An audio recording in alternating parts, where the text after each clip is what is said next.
NPM 19116. Saya Gia Tamara, NPM 19117 dari kelompok 2. Di sini kelompok kami akan menjelaskan apa itu etika profesi keperawatan. Etika profesi adalah suatu pedoman profesionalisme di dalam dunia kerja. Bagaimana cara kita bertindak dan berbicara dalam melaksanakan pekerjaan. Tujuan etika profesi adalah membuat seseorang agar bertindak lebih profesional dalam pekerjaannya. Selain itu, etika profesi juga dapat menjaga kesejahteraan orang-orang yang ada di dalam pekerjaan tersebut. Etika keperawatan merupakan pedoman perawat di dalam memberikan asuhan keperawatan agar segala tindakan yang diberikan tetap memperhatikan kebaikan kliennya. Etika keperawatan mengandung unsur-unsur berupa pengorbanan, dedikasi, pengabdian, dan juga hubungan antara perawat dengan klien, dokter, sejawat perawat, dan diri sendiri, keluarga klien, dan pengunjung. Penerapan prinsip etik penting untuk dilakukan agar tidak menimbulkan kerugian bagi pasien.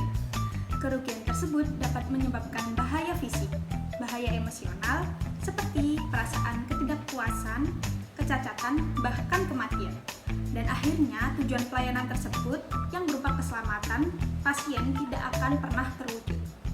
Selain itu, terdapat dampak lain yang muncul yang dimana perawat ini dipandang tidak sopan oleh pasien dan buruknya image perawat di depan pasien, sehingga pasien kurang percaya dan meragukan keahlian dari perawat tersebut. Perawat yang mengetahui tentang prinsip etik dan menerapkannya dalam pelayanan keperawatan kepada pasien menimbulkan kepuasan kepada pasien, mempertahankan hubungan antar perawat, pasien dengan petugas lainnya, sehingga klien akan merasa yakin terhadap pelayanan kesehatan yang diberikan. Prinsip-prinsip etik yang harus dimiliki oleh seorang perawat yaitu meliputi yang pertama, prinsip otonomi. Prinsip otonomi didasarkan pada keyakinan bahwa individu mampu berpikir logis dan mampu membuat keputusan sendiri.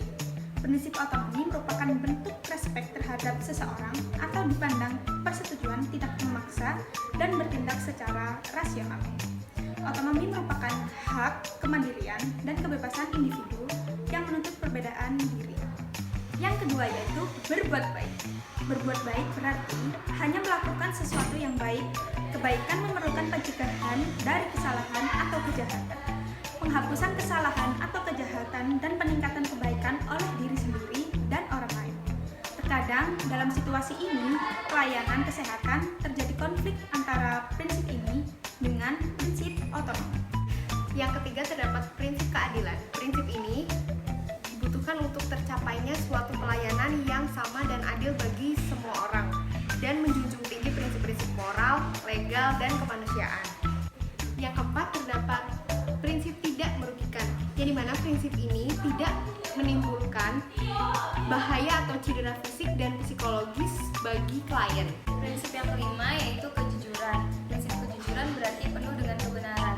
Nilai ini diperlukan oleh pemberi pelayanan kesehatan untuk menyampaikan kebenaran pada setiap klien dan untuk meyakinkan bahwa klien sangat mengerti. Prinsip ini berhubungan dengan kemampuan seseorang untuk mengatakan kebenaran. Prinsip yang keenam yaitu menepati janji. Prinsip menepati janji ini dibutuhkan individu untuk menghargai janji dan komitmennya terhadap orang lain. Perawat setia pada komitmennya dan menepati janji serta menyimpan rahasia klien. Ketaatan kesetiaan merupakan kewajiban seseorang untuk mempertahankan komitmen yang dibuatnya. Kesetiaan menggambarkan kepatuhan perawat terhadap kode etik yang menyatakan tanggung jawab dasar seorang perawat.